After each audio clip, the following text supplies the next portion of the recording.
desde el punto de vista académico, sino que también les sirva para la praxis cuando sean médicos. Porque el conocimiento es lo que le va a permitir a ustedes tener actitudes preventivas para evitar que esto pudiera sucederle en la vida de médicos. Antes de iniciar la clase, quería dar unos avisos, yo les llamo avisos parroquiales, y los avisos parroquiales es cómo cada clase sincrónica vamos a manejarnos.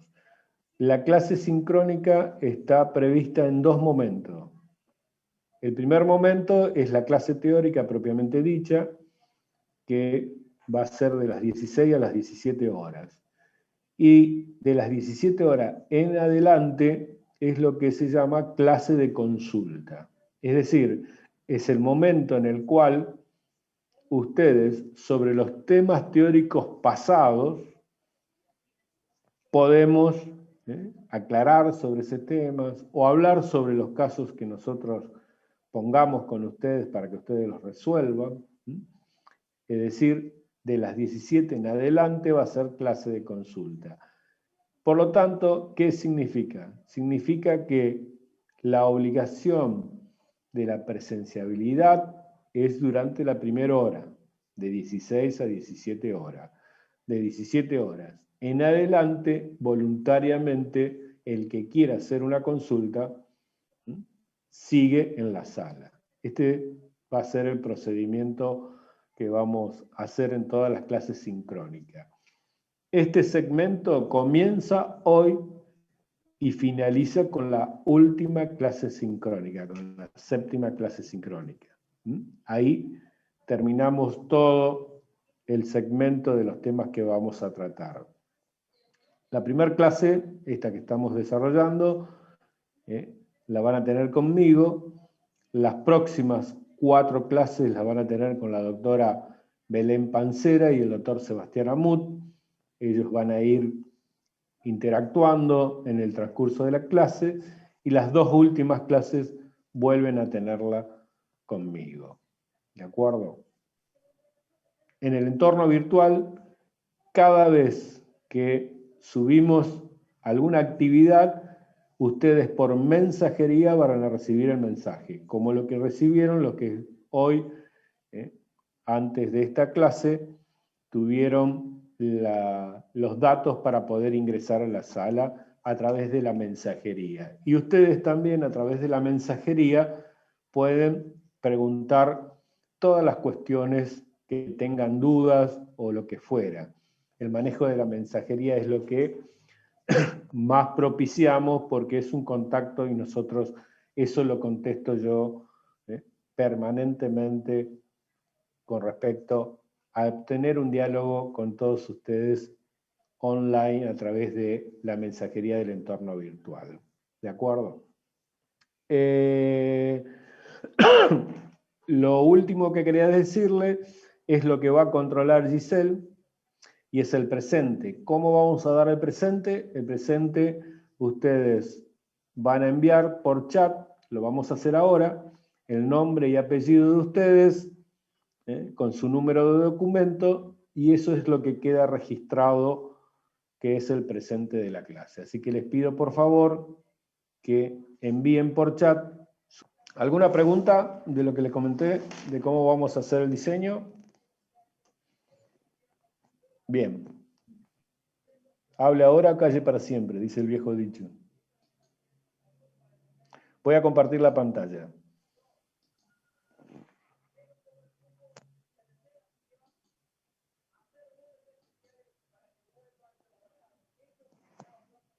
Bien, este es el esquema de las clases que vamos a desarrollar. Hoy vamos a hacer una clase de generalidades. ¿Qué significa una clase de generalidades? Significa que no solamente vamos a ver cuál es la lógica académica de los temas que vamos a tratar, sino que también vamos a ponernos de acuerdo cuáles son los elementos sustanciales que a nosotros nos interesa que a ustedes les lleguen con respecto a este tema de los aspectos médico-legales de la relación médico-paciente. ¿Y qué es lo que nosotros queremos que podamos ponernos de acuerdo? Por eso les pido la participación de ustedes, realizando la opinión cuando estamos con el inicio de alguna temática. Por ejemplo, vamos a ver cuál es el objeto de análisis para comprender los temas de este espacio. El acto médico. Esa es nuestra unidad o nuestro objeto de análisis. ¿Cómo está compuesto el acto médico?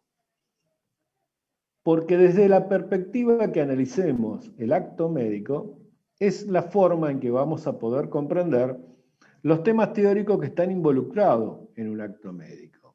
Y vamos a teatralizar esta cuestión tomando como escenario el acto médico más simple que ustedes van a tener como profesionales, que es el hecho de que una persona venga al consultorio privado de ustedes e ingrese para venir a una consulta médica. Ese es el acto médico más simple que vamos a analizar. ¿Qué cuestiones se ponen en juego en ese acto médico? Y las cuestiones que se pongan en juego son las cuestiones que nosotros debemos tener en claro con respecto a esta situación. Por ejemplo, veamos si el acto médico es un hecho de que está basado en una relación entre dos personas, ¿sí? Por un lado el paciente, por el otro lado el médico. Y esa situación de esa relación entre esas dos personas se van dando ciertos mecanismos, tanto comunicacionales como de procesos mentales, que hacen a esa relación médico-paciente. Y vamos a tratar de esquematizarlo, porque en la manera que lo esquematicemos es la manera en que vamos a comprender esta situación. Recuerden que nuestro escenario es el escenario de esa consulta médica. Ese paciente que viene a nuestro consultorio se sienta frente a nosotros y lo primero que hace esa persona es manifestarnos, es decir, contarnos qué es lo que él padece, cuál es su padecimiento, cuáles son sus síntomas, por qué motivo se sentó frente a nosotros, y a partir de ello nosotros vamos procesando toda esa comunicación que está ingresando a nuestra mente a través de los órganos de los sentidos, y ese procesamiento mental pone en juego cuestiones mentales nuestras. ¿Qué cuestiones mentales ponen en juego cuando el paciente nos empieza a relatar cada uno de los síntomas que tiene? Para eso, esquemáticamente, vamos a ver esta situación. Para que este proceso mental se dé por cerrado, tiene que haber una situación en la cual nosotros mentalmente logremos tomar decisiones. Ese es el esquema fundamental. ¿Por qué? Porque ustedes van a ver que en la relación médico-paciente y en el acto médico, la situación es evaluar las decisiones del médico. Y si esas decisiones fueron correctas o si esas decisiones no fueron correctas. Si las decisiones que se tomó desde el punto de vista de la medicina han sido incorrectas, estamos ante una mala praxis. Si las decisiones que se tomaron ante el caso en cuestión, desde el punto de vista de la medicina, son conformes a la praxis médica, las vamos a llamar con esta palabra en latín. Las reglas del arte, o sea, lex artis. Esa es la palabra en latín que significa que las decisiones que tomó el médico fueron las que le corresponden conforme al caso en cuestión. Y esto que parece un tema tan simple y tan elemental, sin embargo, van a ver a ustedes que tiene un juego muy importante en la cuestión de evaluar la responsabilidad profesional. Esquemáticamente, pensemos que desde el punto de vista de lo que nos está sucediendo a nosotros como médicos, cuando tenemos nuestro paciente frente a nosotros, es un proceso en el cual se activa el conocimiento que tenemos sobre el tema, que lo vamos a llamar conocimiento científico, pero que ese conocimiento científico tiene un modulador a nivel mental que lo vamos a llamar conciencia moral.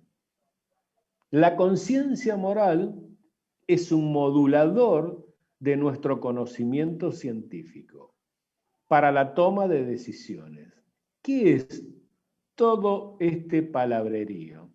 Si el paciente me está relatando a mí una sintomatología, y tomemos el ejemplo de lo que hoy está sucediendo en la medicina, y tomemos el ejemplo de esta pandemia, y el paciente nos está relatando con síntomas sospechosos de que pudiera tener una infección por SARS-CoV-2,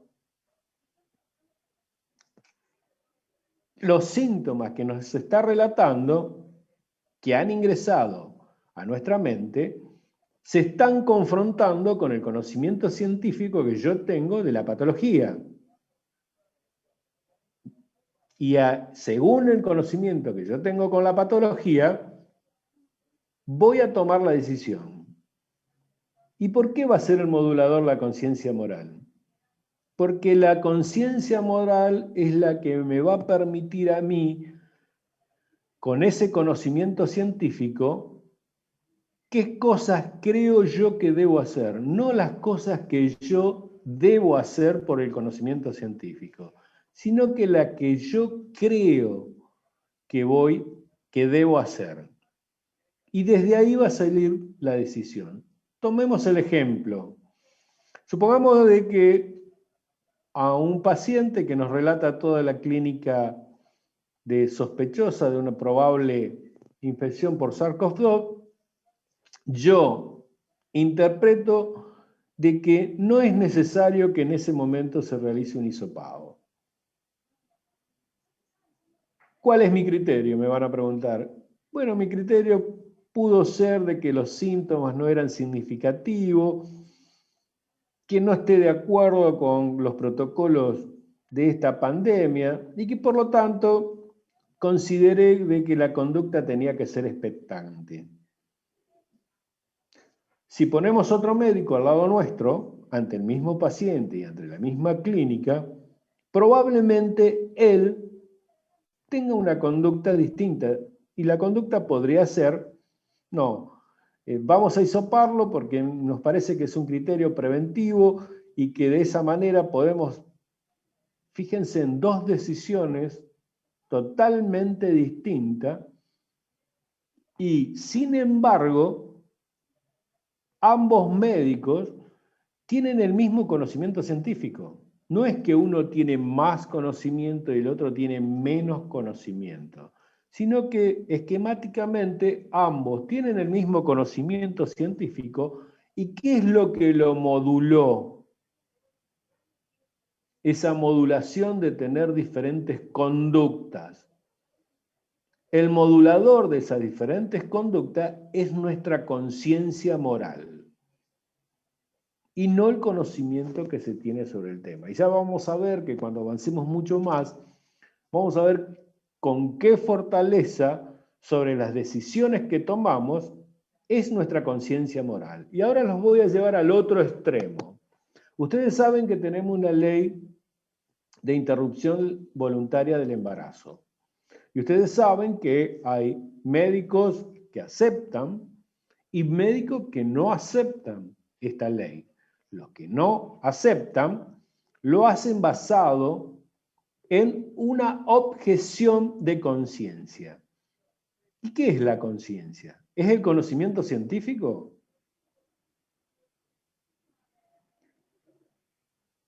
No, es la conducta moral. ¿Se dan cuenta cómo la conducta moral, lo estoy llevando al extremo, la conducta moral tiene tanta influencia sobre la toma de decisiones que nosotros vamos a hacer en la medicina, en ese acto médico, que realmente cuando analizamos profundamente aquellos casos que han ocurrido responsabilidad profesional, el problema estuvo en la conducta moral, en nuestra conciencia moral, y no en el conocimiento científico propiamente dicho. Ahora, ¿qué pasa con esta cuestión? Así de simple es el acto médico, donde está en juego en nuestra mente estas dos cuestiones, el conocimiento científico que tenemos sobre el tema, nuestra conciencia moral, que actúa como moduladora de ese conocimiento científico para tomar decisiones, o hay algo más en el acto médico. Y en el acto médico hay algo más, y es por lo cual ustedes hoy están aquí. Y son todas las normas jurídicas que regulan el acto médico. Van a ver en el transcurrir de estos 7 encuentros la infinidad de leyes que están alrededor del acto médico. Es decir, ese acto tan simple, tan básico, que es la consulta médica, que es el que estamos analizando. Imagínense que la complejidad de los actos médicos cada vez es mayor, cuanto mayor es la complejidad de la patología que nosotros tenemos que resolver.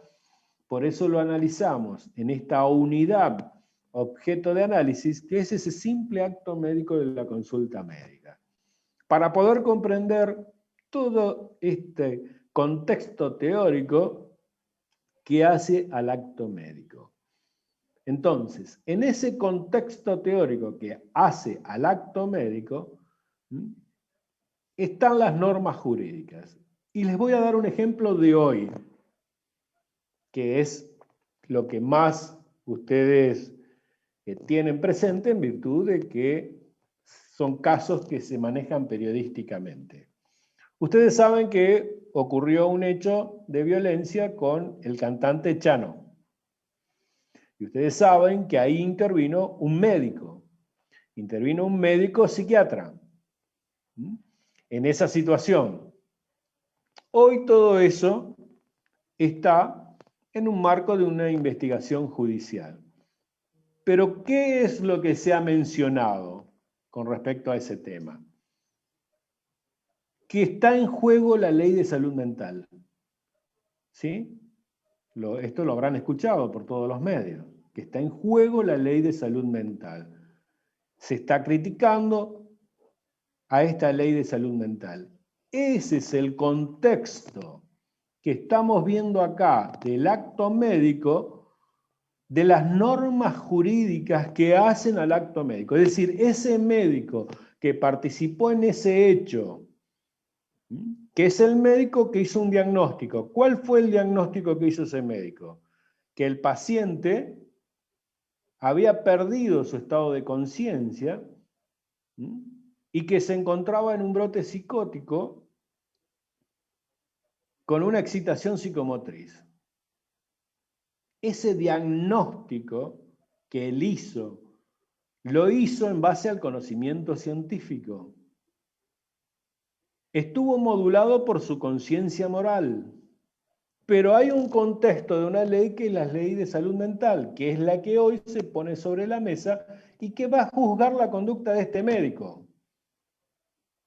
porque no va a ser solo juzgado, ya van a ver ustedes cómo va a ir evolucionando el caso, no va a ser solo juzgado el policía que le hizo el disparo, como autor del hecho, sino que también va a estar involucrado ese médico, porque ya está involucrado en la causa, que participó de ese hecho, y eso es un acto médico analizable. Pero lo que quiero mostrarles a través de ese caso, de qué manera la norma jurídica hace a este contexto de ese acto médico. Por eso, ese médico psiquiatra que estaba ahí, en ese lugar donde ocurrió el hecho de Chano, tenía que saber sobre la ley de salud mental. Y ese es el conocimiento que nosotros pretendemos transferirles a ustedes en este contexto del acto médico. Porque cuando ustedes actúen como médicos, como este caso que les estoy dando, hay una ley que está alrededor de ustedes y el cumplimiento de esa ley es el que le van a exigir en el campo de la responsabilidad profesional. Porque se entiende, y ya nos vamos a ir a esta cuestión médico-legal, se entiende que todos los ciudadanos, no necesitamos ser abogados, todos los ciudadanos conocemos de todas las leyes en la República Argentina. Y nadie puede excusarse, yo no conocía la ley, yo no sabía qué es lo que dice. Entonces, como no me puedo excusar diciendo que no conozco a la ley, debo conocerla, y mucho más en el ámbito del acto médico. Y así vamos a ver que cada caso, cada acto médico tiene un contexto jurídico alrededor. Pero para eso nos tenemos que poner de acuerdo a lo que es la disciplina de nuestra cátedra. Tenemos que ponernos de acuerdo a que la medicina legal es la medicina en la cual se aplican los conocimientos médicos, pero para no resolver problemas médicos, sino que para resolver problemas jurídicos. Y para esto tenemos que ponernos de acuerdo la dimensión de lo que significa los conceptos que tenemos en cuanto a la ley, a las normas jurídicas, al derecho y al sistema jurídico de la República Argentina. Es decir, yo no puedo introducirme en cada una de las leyes que vamos a ver el Código Civil, vamos a ver el Código Penal, vamos a ver la ley del ejercicio legal de la medicina, vamos a ver la ley de derecho del paciente, vamos a ver la ley de interrupción legal del embarazo, vamos a ver varias leyes relacionadas con el acto médico, pero para eso primero tenemos que comprender cómo funciona el sistema general. Y para poder comprender el sistema en general, primero tenemos que ver y ponernos de acuerdo con lo que tenemos como concepto. Yo quisiera, y en esto quisiera que participen, que me digan cuál es el concepto de lo que significa para ustedes la palabra derecho. Cuando alguien surge esta palabra de derecho, ¿qué concepto tienen sobre esa palabra?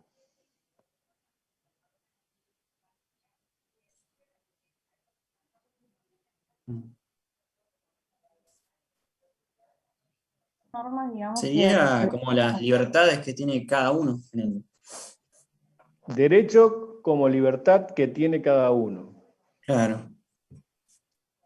Ajá. Es decir, por ejemplo, yo tengo derecho a ser libre, tengo derecho a la salud, en ese sentido. A la salud, a trabajar. A trabajar, Claro. derecho a trabajar. Como una situación, a ver, voy a tratar de pasar en limpio lo que me estás diciendo. Como una situación del individuo, de la persona, hacia otro. Es decir, una cuestión individual. Claro. ¿Algo así? Sí. como lo que alguien puede hacer, digamos. Puede trabajar, puede tener salud, tiene libertad de eso, sin ser juzgado por otra persona, digamos. A ver si hacemos un reduccionismo, a ver si te gusta este reduccionismo. Es decir, es algo que puede exigir la persona, Sí, algo que puede exigir. Algo que puede exigir y que debe exigir también. claro. Como que le pertenece, digamos. Le Le pertenece a la pertenece. persona y exige una cosa así. Claro. Bien. ¿Algún otro concepto que tengamos sobre derecho? Sí, parecido a lo que dicen los chicos, pero sería un conjunto de normas que nos ayudan a convivir de mejor manera. Ese es otro concepto de derecho, el que está diciendo Pedro. ¿Mm? Es decir, Nicolás dijo, es lo que puede exigir una persona, y Gonzalo dice, es lo que debe exigir una persona, y Pedro dice, perdón. Sí, Se sí, podría Luis. decir también que son principios constitucionales que marcan la diferencia entre lo que es un ser humano y una persona. Como que la persona es persona cuando adquiere derechos. A ver, no te entiendo. Es decir, la Constitución es una norma Totalmente. y forma parte del derecho. Claro, yo lo tenía entendido como que cuando se establece la diferencia entre un ser humano, en el concepto biológico, y la persona jurídica, parte en la adquisición de derechos. Que poniendo un ejemplo, era cuando se hablaba, en cuanto a la ley del aborto, cuando un ser humano pasa a ser persona. Bien, a ver. Viene a ser algo muy parecido a lo que dijo Nicolás, en ese sentido, en el sentido de que es una exigencia. Si bien ahí es una persona por nacer, ¿no es cierto? Y tiene la capacidad de poder tener derechos en el vientre, por ejemplo, el derecho a heredar. Es un derecho que ya desde el vientre materno tiene una persona, desde el mismo momento que es persona. Por lo tanto, esa persona ya está adquiriendo derechos desde el mismo vientre. Eso es un poquitito lo que, a ver si paso en claro lo que estás diciendo, ¿sí? Y que desde esa perspectiva, más allá no es la Constitución, sino que es el nuevo Código Civil y Comercial el momento en que dice desde qué momento de la concepción somos personas, es decir, podemos adquirir derechos. ¿De acuerdo? Sí, era Entonces, básicamente eso. por eso. Pero más o menos, en esencia, ese concepto es el mismo concepto de Nicolás, es decir, lo que yo le puedo exigir, lo que debo exigir según Gonzalo, pero lo que dijo Pedro es otra cosa. Él dijo que derechos son ese conjunto de normas que por definición hay una palabrita que se agrega, que es coactiva, que te pretenden regular la conducta humana. Es un concepto de derecho. Es decir, el derecho tiene otro concepto. Porque si yo les pregunto a ustedes, la facultad de derecho, ¿qué es? Utiliza la palabra derecho, ¿y qué es lo que se aprende ahí, en esa facultad de derecho? Y si vemos el concepto de la palabra derecho desde ese lugar, está vinculado con el conocimiento. De todos estos conceptos, porque tiene diferentes acepciones, las palabras derecho, nos vamos a quedar con lo que ustedes dijeron, con lo que dijo Nicolás y con lo que dijo Pedro. Con lo que dijo Nicolás, con esa exigencia que tiene una persona. ¿Está? Ahora nos ubicamos en el acto médico. ¿qué nos puede exigir el paciente a nosotros? Ya que tiene un derecho. Y hay una ley que lo respalda, hay una ley de derechos de pacientes. ¿Qué nos puede exigir a nosotros? Información sobre su enfermedad, sobre su tratamiento. Para mí, por Perdón. empezar, de que lo atiendas. La atención. Derecho a la salud. Sí, Es decir, a partir de un principio constitucional, lo que dijeron ustedes, el derecho a la salud, yo no me puedo negar a atenderlo. no. Es decir, muchos médicos no podrían decir no, no te atiendo porque tu obra social no me paga, o no, yo atiendo solamente la consulta particular y si no tenés dinero no te atiendo. Sí, pero también estás que si estás en la playa y dicen médico, médico, si sos médico tenés que decir, acá hay uno, pues no podés decir que no sos, ¿o no? ¿Está bien? O Perfecto. sea, atender va a tener que atender sí o sí. Ya vamos a ver,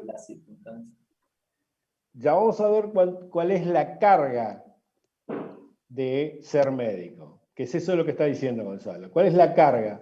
Pero ahora recuerden, nuestro escenario es la consulta médica. Frente a nosotros tenemos un paciente.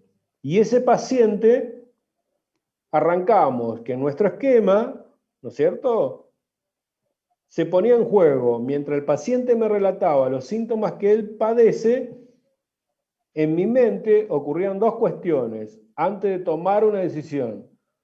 ¿Qué ocurría? Ocurría que se confrontaban con el conocimiento que tengo sobre el tema que me está relatando el paciente y lo modulaba mi conducta moral antes de tomar una decisión. Después le agregamos a ese contexto que ese contexto del acto médico tiene un conjunto de normas jurídicas que son las que juegan en ese acto médico. Ustedes ya dijeron una, el derecho a la salud, el derecho a exigirme el paciente a que yo lo atienda, es una de esas normas que está alrededor del acto médico. ¿Se entiende?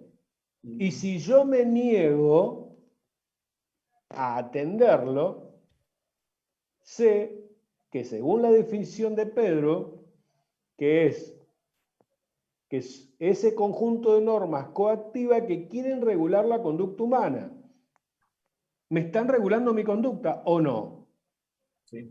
Porque si yo no lo quiero atender, digo, no puedo no atenderlo. ¿Por qué? Y porque si no, estoy violando un principio constitucional que es el derecho a la salud y él tiene el derecho a que yo lo atienda y por lo tanto debo atenderlo. Y todo ese mecanismo mental lo hacemos en virtud de todo este contexto de leyes que está alrededor nuestro. Pero vamos a quedarnos con esos dos conceptos que ustedes pusieron sobre la mesa.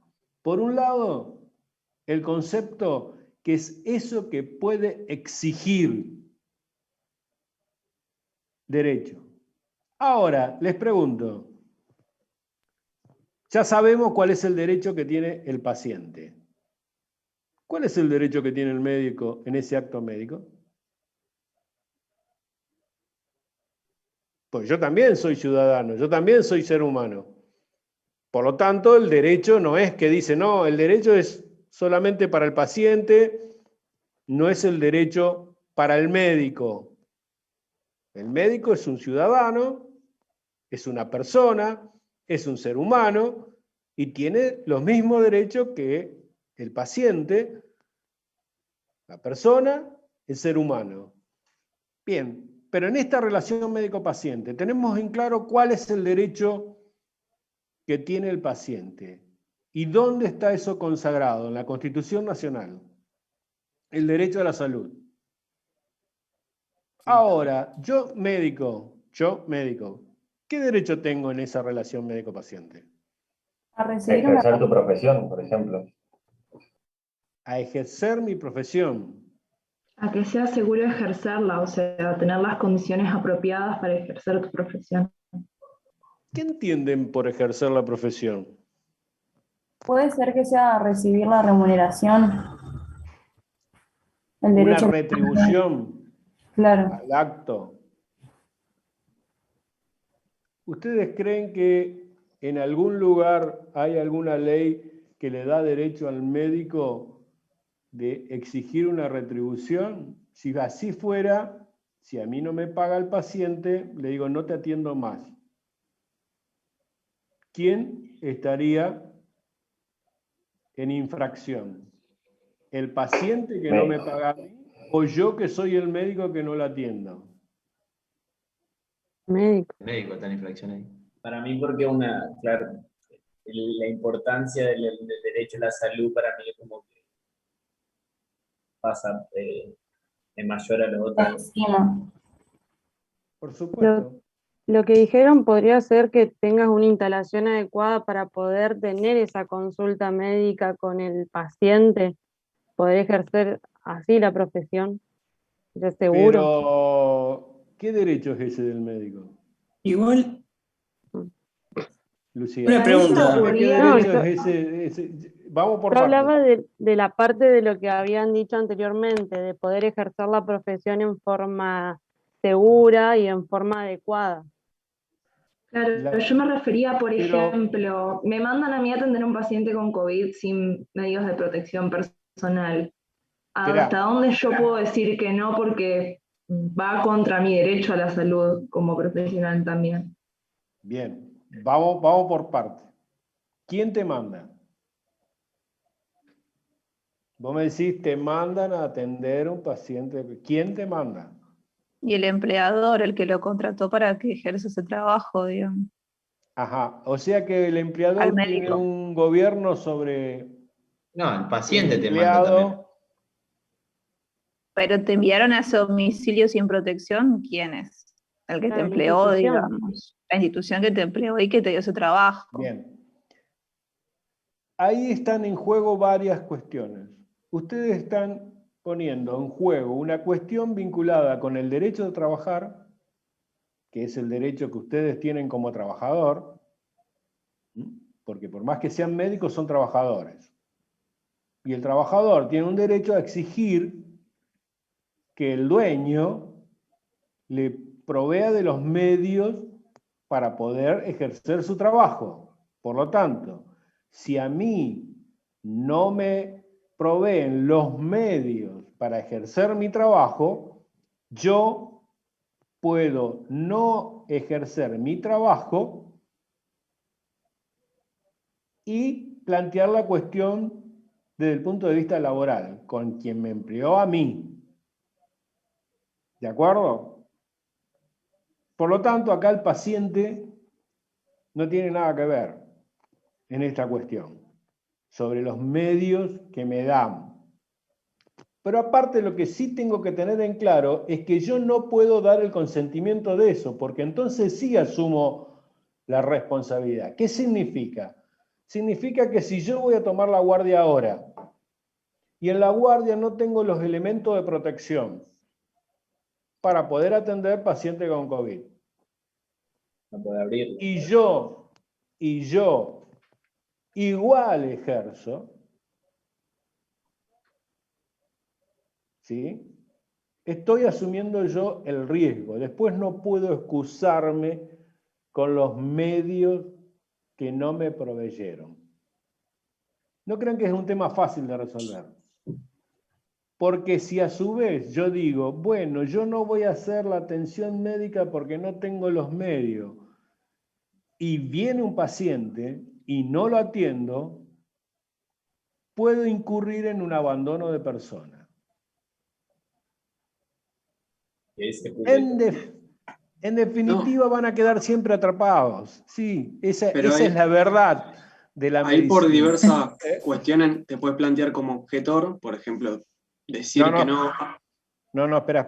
No confunda los temas. Objetor de conciencia es otro tema. Claro, acá está en la Objetor guardia. de conciencia, ya voy a ir a esa cuestión. Ya te voy a ir a esa cuestión, pero esto no, acá el objetor de conciencia no va.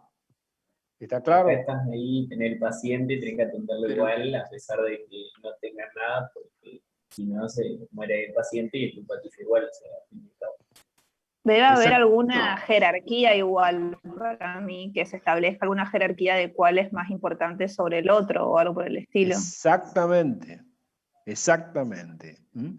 Y eso es lo que se llama la pirámide del bien, que ya la vamos a ver. ¿Mm? El orden de jerarquía.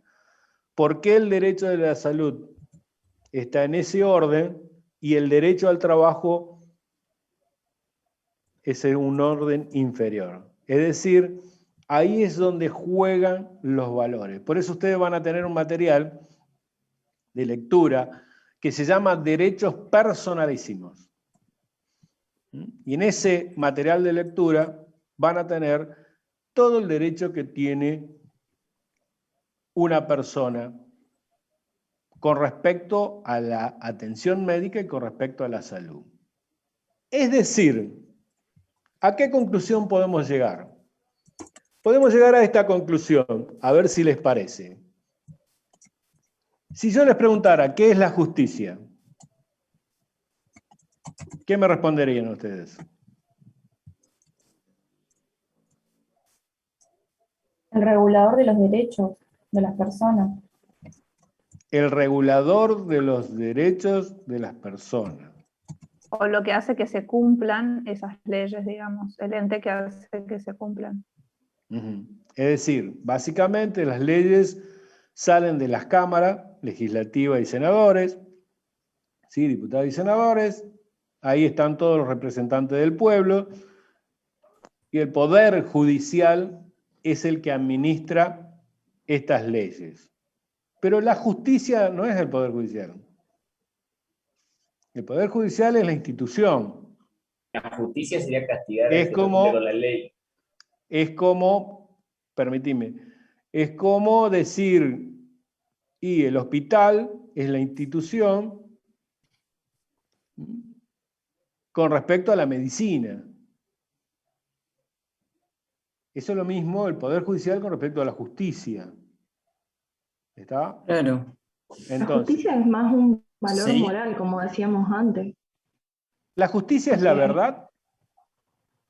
No necesariamente. No. ¿Qué pasa? ¿Qué pasa? No, ¿Qué pero pasa casi. ahí? No, pero casi. No, La pero justicia no es veces- como. La justicia no sería como la ética, la moral o algo así. Claro. A ver, Para mí, ¿tienen presente ustedes el símbolo de la justicia? ¿Lo tienen presente? Una balanza. balanza Claro que está así. ¿Y cómo está la balanza? equilibrado. Equilibrado. Ajá. ¿Y qué les parece ese símbolo? Es una mujer que tiene los Está ojos tapada. tapados Sí. Ajá. y que tiene una balanza. Que hace un equilibrio entre lo bueno y lo malo y toma una decisión a partir de eso. De forma Es decir, objetiva, capaz. A ver, ese simbolismo, Ujú. ahora pasémoslo a esa balanza, que de un lado está el paciente y del otro lado está el médico. Y en el medio está la justicia, que sostiene esa balanza. ¿Sí? Vamos a empezar a esta teatralización que estamos haciendo del acto médico en el consultorio médico. Ingresa el paciente a nuestro consultorio y se sienta frente a nosotros. Hasta ahí. ¿Cómo está la balanza?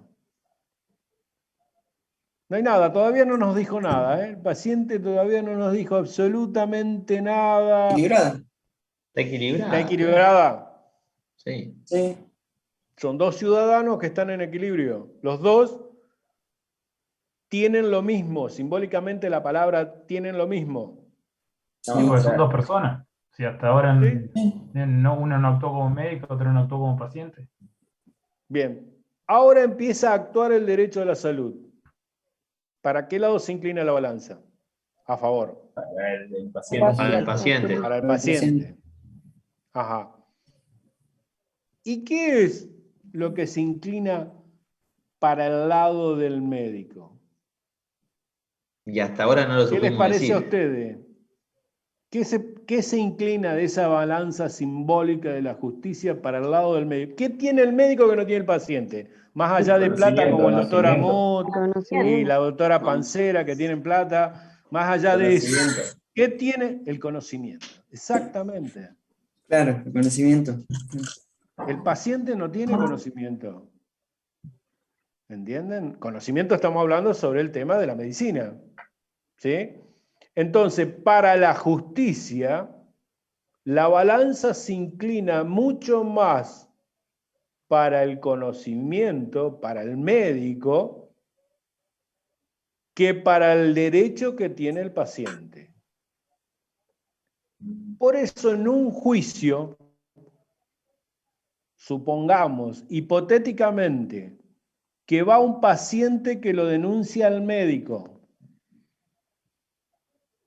lo llama el juez al médico, viene el médico y le dice el juez, traiga todos los documentos que usted tiene de la atención de este paciente que dice que usted lo atendió mal. Y el médico, hipotéticamente lo que estamos construyendo, dice, no, yo no tengo nada. No escribí ninguna ficha, no escribí ninguna historia clínica, no tengo nada de nada de nada. Pero yo digo como médico que lo atendí bien. El paciente dice, me atendió mal. El médico dice, lo atendí bien. Y está en la balanza de la justicia. ¿Qué hace la justicia? ¿Cómo resuelve? No hay ningún papel, no hay nada, no hay ningún documento del acto médico, no hay nada de nada de nada. Para el médico. ¿Ustedes creen que va para el médico? No, va para el paciente. No, el paciente. Por eso siempre es re importante hacer bien la historia clínica, no poner abreviaciones, todas esas cosas. No, bueno, está bien. Pero primero resolvamos este caso. Esa es la importancia de los documentos, ya vamos a ver toda esa cuestión. Pero primero comprendamos los principios jurídicos que son los que lo van a enjuiciar a ustedes, ojalá no, pero si tuvieran alguna cuestión vinculada con la responsabilidad profesional. ¿De acuerdo? Entonces, el tema es que acá el paciente, ¿qué tiene para decirte a vos que lo atendiste mal? Entonces, o sea, él cómo sabe que lo atendiste mal o no. Entonces ese sería el punto de quiebre, o sea, ¿qué fundamento? ¿Porque empeoró la enfermedad o porque no se curó la enfermedad? recuerden que les dije, estamos en un caso hipotético para comprender la justicia. Sí. Porque el juez pedirá pericia, sí puede pedir otras cosas, pero hipotéticamente no hace nada el juez, es un simbolismo y tiene que tomar una decisión de si lo condena al médico o lo absuelve. Y lo único que tiene por un lado es el paciente que dice que lo atendió mal y por el otro lado tiene el médico que dice que lo atendió bien. Y no tiene más nada ni usa ningún otro recurso y la justicia se tiene que expedir. No existe ningún fallo donde diga empate. La justicia o ganó local o visitante, pero empate no existe. ¿Entendamos? Para comprender el sistema legal, hace el principio del indubio pro reo. Eso se llama en latín. Indubio pro reo. Recuerden que ya les dije dos palabras en latín. Lex artis e indubio pro reo. ¿Qué es el indubio pro reo? El indubio pro reo es, en esa balanza hipotética, el que tiene el conocimiento es el médico, el paciente no tiene el conocimiento. Por lo tanto, es un reo del conocimiento científico del médico. Al ser un reo del conocimiento científico que tiene el médico, en virtud de este principio indubio pro reo, le creo al reo y lo va a condenar al médico.